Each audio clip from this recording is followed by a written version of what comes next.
बोलिए श्री लक्ष्मी नारायण भगवान की जय। श्री कृष्णचंद्र भगवान की जय। कृष्णाय वासुदेवाय हरये परमात्मने प्रणतः क्लेश नाशाय गोविंदाय नमो नमः। हे राजन, महर्षि नारद बोले, इस प्रकार जब जलंधर ने देखा कि भगवान शिव उसकी माया में फंस गए हैं, तो उसने महादेव का रूप धारण किया और पार्वती जी के पास जा पहुंचा तथा पार्वती जी की सुंदरता को देखकर कामंद हो उठा। माँ पार्वती ने जब भगवान शिव को देखा तो उनके सम्मान हेतु उठकर खड़ी हो गई, मगर तत्क्षण ही उन्होंने जान लिया कि भगवान शिव के वेश में यह मायावी राक्षस जलंधर है। अतः वे तुरंत ही वहां से अंतर्ध्यान हो गई। तब निराश होकर जलंधर पुनः युद्ध क्षेत्र में आ धमका। जलंधर के चले जाने के पश्चात मां पार्वती ने भगवान श्री हरि विष्णु का स्मरण किया।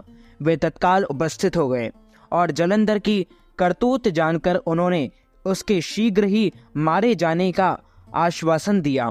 अब भगवान विष्णु विचार करने लगे कि जलंधर ने स्वयं ही अपनी मृत्यु का मार्ग बता दिया है। वह दुष्ट वृंदा के पतिव्रत धर्म के कारण ही मृत्यु को प्राप्त नहीं हो रहा था। अतः देवताओं के हित एवं अपने भक्तों की रक्षा के लिए हमें ही वृंदा को उसके धर्म से डिगाने का घोर अपराध करना होगा, क्योंकि ऐसा किए बिना यह दुष्ट नहीं मरेगा। इसने पार्वती जी पर कुदृष्टि डालकर अपनी पतिव्रता पत्नी के प्रति भी घोर अपराध और विश्वासघात किया है। इसे दंड मिलना ही चाहिए। उधर भगवान शिव और जलंधर में फिर से भयानक युद्ध होने लगा और यहाँ तक की कथा सुनकर राजा पृथु ने बड़े ही विनीत भाव से महर्षि नारद से पूछा, हे मुनिवर, भगवान विष्णु तो धर्म और मर्यादा को दृढ़ करने वाले हैं, फिर उन्होंने वृंदा का धर्म नष्ट करने की बात कैसे सोची? और कृपा कर यह भी बताएं कि आपने जलंधर को मां पार्वती की ओर क्यों आकर्षित किया?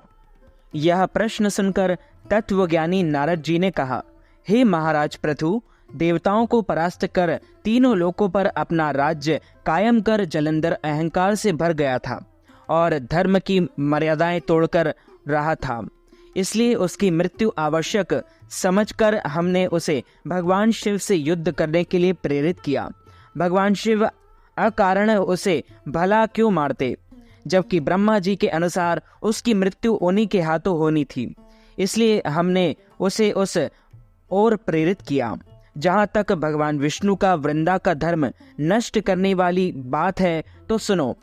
पत्नी चाहे कितनी भी पतिव्रता क्यों ना हो, यदि वह पति के अनैतिक कार्यों में उसका समर्थन करती है तो यह भी अधर्म है, इसलिए दंडनीय है। यदि पति अपनी पत्नी के तेज का अनैतिक लाभ उठाए तो धर्म स्थापना के लिए पत्नी का तेज कम करना आवश्यक हो जाता है। हे राजन, अब आगे की कथा सुनो। कथा का प्रसंग आगे बढ़ाते हुए नारद जी बोले, इधर भोलेनाथ और जलंधर में भयंकर युद्ध चल रहा था और उधर जलंधर के दुष्कर्मों के फल स्वरूप वृंदा एक भयानक स्वप्न देख रही थी। स्वप्न में उसने देखा कि उसका पति सारे शरीर पर तेल मले, नग दड़ंग भैंसे पर सवार हो प्रेतों के साथ दक्षिण दिशा की ओर गमन कर रहा था।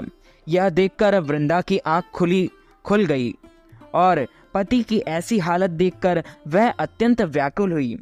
वह मन की शांति पाने के लिए वन वन भटकने लगी।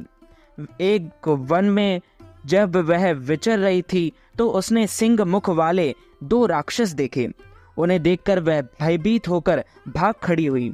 भागते भागते वह एक दूसरे स्थान पर आ गई, जहां उसने एक तपस्वी और उसके एक शिष्य को देखा। उसने तपस्वी से अपनी रक्षा की प्रार्थना की। उसकी विनय सुनकर तपस्वी ने उस दिशा में देखा जिधर से वे दोनों राक्षस भागे चले आ रहे थे। तब एक हुंकार में ही उसने उन्हें भगा दिया और वृंदा ने चैन की सांस ली और तपस्वी से बोली, हे महामुनि, मेरे पति जलंधर तथा महादेव में घोर युद्ध हो रहा है। कृपा कर बताएं कि इस युद्ध में विजय किसकी होगी। आप तो सर्वज्ञ हैं, आप यह भेद अवश्य ही जानते होंगे। उसकी प्रार्थना सुनकर मुनि ने आकाश की ओर देखा। इसी समय 2 बांदरों ने वहां आकर मुनि को प्रणाम किया। तत्पश्चात मुनि का संकेत पाकर वे वहां से चले गए। कुछ देर बाद वे दोनों आकाश मार्ग से आए और दैत्यराज जलंधर का सिर और धड़ वहां लाकर डाल दिया। वृंदा अपने पति का शव देखकर बहुत दुखी हुई और विलाप करते करते मूर्छित होकर पृथ्वी पर गिर पड़ी। तपस्वी ने अपने कमंडल से थोड़ा सा जल लेकर उस पर छिड़का और तो उसकी चेतना लौट आई और चैतन्य होते ही वह पुनः विलाप करते हुए तपस्वी से बोली, हे मुने, मेरे जिस पति ने तीनों लोकों को जीत लिया, जिसे स्वयं विष्णु भी पराजित न कर सके, ऐसा वीर पुरुष महादेव के हाथों कैसे मारा गया? हे महाराज, आप बड़े सामर्थ्यवान हैं, अतः किसी प्रकार मेरे पति को पुनः जीवित कर दीजिए। इस प्रकार वृंदा की विनती सुन तपस्वी ने कहा, हे भद्रे, भगवान शिव जिसे मारे उसे कौन जीवित कर सकता है? किंतु फिर भी हम तुम पर कृपा कर तुम्हारे पति को जीवित कर देते हैं। ऐसा कहकर वह तपस्वी और उसका शिष्य भी अंतर्ध्यान हो गए। तभी जलंधर का सिर धड़ एक हो गए और वह जीवित हो उठा। पति को जीवित देख वृंदा उससे लिपट गई। जलंधर भी उससे प्रेमालाप करने लगा। इस प्रकार वनों में ही उनके दिन व्यतीत होने लगे। मगर एक दिन अचानक वृंदा के मस्तिष्क में यह बात आई कि उसके पति की अब राक्षसों वाली वृत्ति नहीं रही। आखिर भगवान शिव के मारे हुए को कोई तपस्वी कैसे जीवित कर सकता है? इससे उसके मन में संदेह उत्पन्न हो गया, तो वह छिटक कर दूर हट गई और बोली, तुम कौन हो? तुम मेरे पति नहीं, कोई छलिया हो। तुमने मेरा छल से पतिव्रत धर्म नष्ट किया है। मैं तुम्हें श्राप देती हूँ कि पत्थर हो जाओ।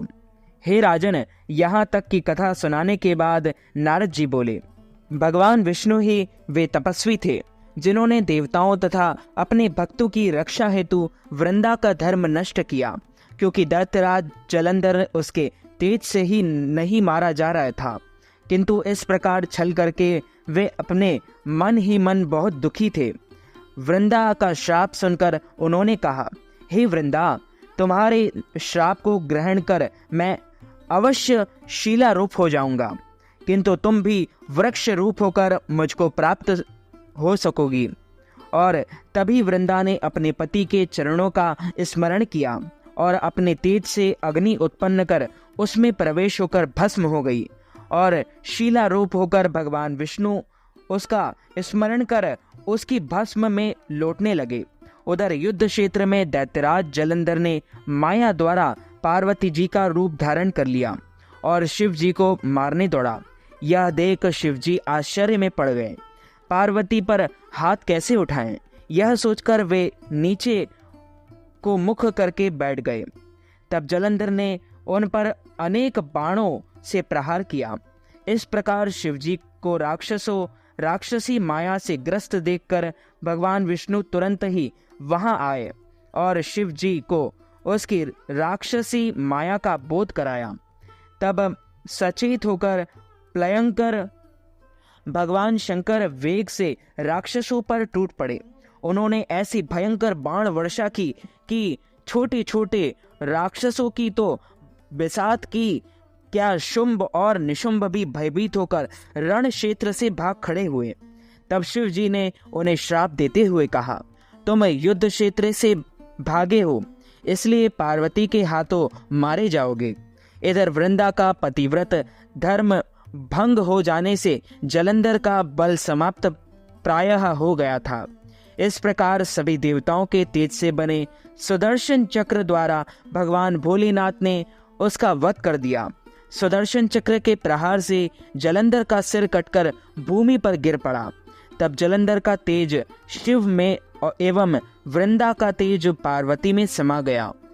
बोले श्री लक्ष्मी नारायण भगवान की जय। देवादिदेव महादेव की जय। तो मित्रों, हमारे इस ज्ञानवर्धक वीडियो को आप अधिक से अधिक लोगों को शेयर कीजिएगा, लाइक कीजिएगा, कमेंट कीजिएगा और सब्सक्राइब करके बेल आइकन को भी ऑन कर लीजिए। ऐसे ही नई नई वीडियो देखने के लिए आप सभी को सादर जय श्री कृष्ण, सादर धन्यवाद।